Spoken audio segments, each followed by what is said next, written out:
ተጠባቂው የጨዋታ ቀን እነሆ ደርሷል። አሁን ሰዓታት ብቻ ነው የሚቀሩን። ክለባችን ማንቸስተር ዩናይትድ የመጀመሪያውን ጨዋታ ዛሬ ከሰዓት 8:30 ላይ የሚያደርግ ይሆናል። የጨዋታውን ቅድመ ዳሰሳ እናደርጋለን ማለት ነው። ከዚህ ጨዋታ ምን እንጠብቃለን? የቡድን ዜናዎች፣ የጉዳት መረጃዎች፣ ከሃል ሲቲ በኩልስ ምን አዳዲስ ጉዳዮች አሉ? ከማንቸስተር ዩናይትድ በኩልስ የአሰልጣኞች የግል አስተያየት ምን ይመስላል የሚለውንም አጠር አድርጌ ወደ እናንተ አደርሳለሁ ማለት ነው። ማንቸስተር ዩናይትድ ለ2026/27 የእንግሊዝ ፕሪሚየር ሊግ መክፈቻ ጨዋታ ወደ ኤምኬኤም ስታዲየም አቅንቶ አዲስ አዳጊውን ሃል ሲቲን የሚገጥምበት ጨዋታ እጅግ ሰፊ የኃይል ሚዛን ልዩነት የሚታይበት ነው። ምናልባት ማንቸስተር ዩናይትድ ካለው የቡድን ስብስብ አንጻር ከሃል ሲቲ የተሻለ ቦታ ያሰጧል። ይሄኛውም እንግዲህ በሰፊ ጎል ልዩነት ማንቸስተር ዩናይትድ ማሸነፍ አለበት የሚል ግምቶች አሉ። ከወዲሁ ጠንካራ ተፎካካሪ ሊሆኑ እንደሚችሉ ግልጽ ነው። ነገር ግን ደግሞ ካለው የቡድን ስብስብ አንጻር ማንቸስተር ዩናይትድ ጫና ውስጥ የሚወድቅበት ሂደት አለ። ምክንያቱም ያላቸው የተጫዋቾች ስብስብ፣ የፕሪሚየር ሊግ አምና ያደጉበት መንገድ፣ የተጫወቱበት ሂደት በጠቅላላ ከፍተኛውን ግምት ያሰጣቸዋል። ከሃል ሲቲ አንጻር ሃል ሲቲዎች አዲስ አዳጊ ናቸው። ያለ ጫና በሜዳቸው ነው የሚጫወቱትና በዚህ ጨዋታ ምናልባት ማንቸስተር ዩናይትድ በቁጥራዊ መረጃዎችና በቅድመ ጨዋታ ትንታኔዎች መሰረት ክለባችን የ72.1% የማሸነፍ ከፍተኛ እድል ሲኖረው ሃል ሲቲ ደግሞ ምናልባት የማሸነፍ እድሉ 10.9 ብቻ ነው ማለት ነው። ሁለቱም ቡድኖች ጥልቅ ስልታዊና ትንታኔ ስንመለከት የቡድኖች ወቅታዊ ሁኔታና የዝውውር እንቅስቃሴን ስናይ በማንቸስተር ዩናይትድ በኩል የማይክል ካሪክ ስብስብ ባለፈው ውድድር ዓመት በሊጉ 3ኛ ደረጃን ይዞ በማጠናቀቅ ወደ ቻምፒየንስ ሊግ የተመለሰው ዩናይትድ በክረምት ዝውውር እንደ ዩሪ ቴሌማንስ ያሉ ስብስብን የሚያጠናክሩ አስተማማኝ ተጫዋቾችን አምጥቷል። በመጨረሻም እንግዲህ ትላንትና ምሽት ሁላችንም እንደተደሰትንበት ካርሎስ ባሊባን አክሏል ማለት ነው። ዋና አሰልጣኝ ማይክል ካሪክ ቡድኑ የቻምፒየንስ ሊግ እና የሀገር ውስጥ ውድድሮችን እንዲቋቋም ጠንካራ መዋቅር ፈጥሯል። ዘገባው የኤስፒኤን ነው። ሃል ሲቲን ስንመለከት እንደውም የሃል ሲቲው አሰልጣኝ ሰርጌ ጃኪሮቪች ሲናገሩ እሳቸውን በጋዜጣዊ መግለጫቸው ላይ ይህንን ጨዋታ በሰፊ ያሸንፋል ተብሎ የሚጠበቀው ማንቸስተር ዩናይትድ ነው። ነገር ግን ደግሞ አስቸጋሪ እንሆንባቸዋለን፣ ጠንካራ ተፎካካሪ ነው የምንሆንባቸው ሲሉ በጋዜጣዊ መግለጫቸው ላይ ተናግረው ነበረ። ግምቶች ሁሉ ወደ ማንቸስተር ዩናይትድ ቢያደሉም እኛ ግን በደጋፊያችንና በሜዳችን ላይ ጠንካራ ተፎካካሪ እንሆናለን ብለዋል። እንደዚሁም በእሳቸው የሚመሩት ሃል ሲቲ በሻምፒዮንሺፕ የደረጃ ፕሌይኦፍ አስደናቂ ጉዞ አድርገው ወደ መድረኩ የተመለሱ ሲሆን ነብሮቹ በክረምቱ 11 አዳዲስ ተጫዋቾችን በማስፈረም ስብስባቸውን እንግዲህ ጠንካራ አድርገዋል። ትልቁ ዝውውራቸው ተከላካዩ ኖቤል ሜንዲ ነው። ሆኖም አዳዲሶቹ ተጫዋቾች ገና በደንብ አለመቀናጀታቸው ምናልባት ትልቅ ፈተና ይሆንባቸዋልም ተብሏል። የጉዳት ዜናዎችን ስንመለከት የጉዳት ዜናው በዚህ ጨዋታ ላይ በተለይም ለባለሜዳዎቹ ሃል ሲቲዎች እጅግ ከባድ የሆነ ተጽዕኖ ያሳድራል።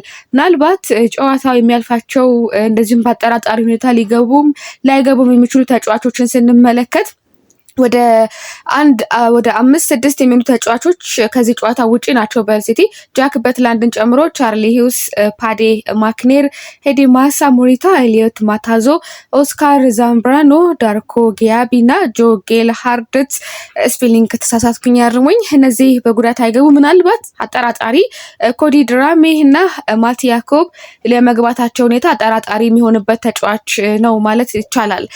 ከማንቸስተር ዩናይትድ በኩል እንበዛም ያን ያህል ጉዳት የለም። ማቲያስ ዴሊት እንደዚሁም ማኑኤል ኡጋርቴ ከስብስብ ውጪ መሆናቸው ተረጋግጧል። ምናልባት ቤንጃሚን ሼሽኮ የማገገም ሂደት ላይ ነው። ሜሰን ማውንትን በተመሳሳይ ተጠባባቂ ወንበር ላይ ተቀምጦ መጀመር የሚያስችላቸው ብቃት አላቸው። ነገር ግን ለጥንቃቄ ሲባል ካሪክ ላይ ያስገባቸው ይችላል። ሃል ሲቲ 8 ዋና ተጫዋቾቹ በጉዳት ውጪ ሆነውበታል። አስካፊ ዝግጅትም አሳልፏል። ዩናይትድም የተከላካይ መስመር ጉዳቶች ቢኖሩበትም ካለው ጥልቅ ስብስብ አንጻር የመተካት አቅሙ ከፍተኛ ነው ማለት ይቻላል። ለምሳሌ ቤንጃሚን ሼሽኮ ተጎድቷል። ነገር ግን ብራያን ምቤሞ እሱን መተካት ይችላል ማለት ነው። ቁልፍ ተጫዋቾች ይኖራሉ በዚህ ፊልሚያ ላይ። ብሩኖ ፈርናንዴዝን ስንመለከት ባለፈው ውድድር ዓመት 21 አሲስቶችን በማድረግ የፕሪሚየር ሊግ ታሪክ የሰበረውና የዓመቱ ምርጥ ተጫዋች የተባለው ፈርናንዴዝ በዚህ ጨዋታ ላይ የዩናይትድን የማጥቃት እንቅስቃሴ በዋነኛነት ይመራዋል። ከቴሌማንስ ጋር በመሆን ግምቶች ያንን ይናገራሉ። ታዲያ መካከለኛውን ክፍል ሙሉ በሙሉ ለመቆጣጠርም ይሞክራሉ። የኦሊ ማክበርኒ አደገኛነትንም እንግዲህ ሃል ሲቲው አጥቂ ኦሊ ማክበርኒ ባለፈው የውድድር ዓመት የደረጃ ማሳደጊያ ፍጻሜ ላይ የማሸነፊያ ጎል ያስቆጠረና ቀደም ሲል ከማንቸስተር ዩናይትድ ጋር ባደረጋቸው ጨዋታዎች ጎል የማስቆጠር ልምድ ያለው በመሆኑ ለዩናይትድ ተከላካዮች ዋነኛው ስጋት እርሱ ነው ተብሎ ይገመታል። ግምታዊ አሰላለፍን ስንመለከት ከማንቸስተር ዩናይትድ በኩል ሁለቱም ተመሳሳይ አሰላለፍ ይዘው ይገባሉ የሚሉ ግምቶች አሉ። ማንቸስተር ዩናይትድም ሃል ሲቲም 4-2-3-1 አሰላለፍን ይዘው ሊገቡ ይችላሉ። የእነሱን ልዝለለው ምናልባት የማንቸስተር ዩናይትድ ግን ላመስ በግብ ጠባቂነት፣ ዳሎት፣ ማጉዌር፣ ሄቨን እና ሾው በተከላካይነት እንዲሁም ሳንቶስ፣ ቴሌማንስ መሀል ላይ ዲያሎ፣ ፈርናንዴዝ፣ ዶርጉ፣ ኤምቤሞ ደግሞ እንደዚሁ መስመሩን ይመሩታል ማለት ነው። የማንቸስተር ዩናይትድን የመጨረሻ የውጤት ግምቶች ባለሙያዎች፣ አንዳንድ የማንቸስተር ደጋፊዎች እንደዚህም ደግሞ ገለልተኛ ወገኖች ይህንን ጨዋታ ማንቸስተር ዩናይትድ በበላይነት ያሸንፋል ሲሉ ቅድመ ግምታቸውን የሰጡ ነው። ሃል ሲቲ በገዛ ሜዳው ደጋፊውን ይዞ ጠንካራ ፉክክር ለማድረግ ቢሞክርም የቡድኑ የጉዳት መዓትና የዩናይትድ ስብስብ ጥራት ጨዋታውን ወደ አንድ ወገን ያዘነብለዋል። ካሪክ ከመክፈቻው ጨዋታ ሙሉ 3 ነጥብ ለማግኘት የማጥቃት ስልት እንደሚከተል ይጠበቃል። የባለሙያዎች ግምት ስንመለከት ምናልባት ጨዋታው 2-0 ወይም 3-1 ማንቸስተር ዩናይትድ አሸንፎ ሊጠናቀቅ የሚችልበት እድል እንዳለ ይነገራል ማለት ነው። እናንተ የመጀመሪያውን የማንቸስተር ዩናይትድን ጎል ማን ሊያስቆጠር ይችላል ብላችሁ ታስባላችሁ? መክፈቻዋን ማን ያስቆጥራል? ብራያን ምቤሞ፣ ብሩኖ ፈርናንዴዝ፣ አማድ ዲያሎ፣ ማቲያስ ኩኛ ከተሰለፉ ማን ትገምታላችሁ? ምናልባት እኔ ብራያን ሊያስቆጠር ይችላል ብዬ ግምቴን አስቀምጣለሁ።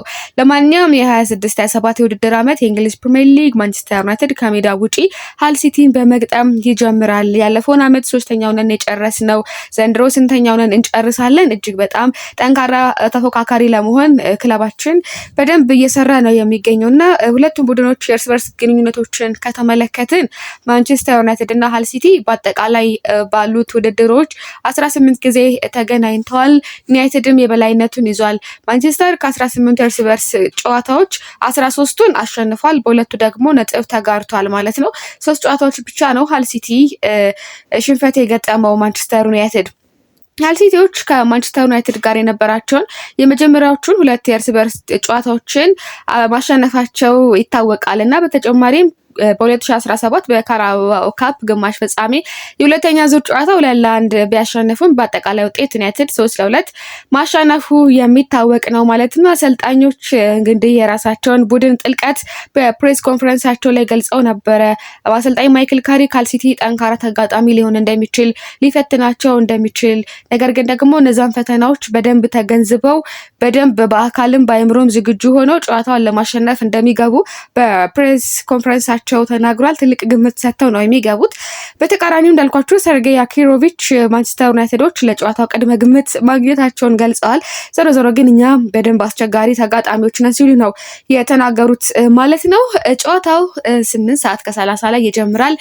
ግምታችሁን የውጤት ግምታችሁን በኮሜንት መስጫው ላይ አድርሱን። የመጀመሪያውን ጎል ማን ያገባል? ማንቸስተር ዩናይትድ ይህን ጨዋታ በምን ያህል ነጥብ በምን ያህል ጎል ልዩነት ያሸንፋል? እሱንም አንድ ላይ አድርጋችሁ ኮሜንት ላይ ያስቀምጡ። ድል ለታላቁ ክለባችን።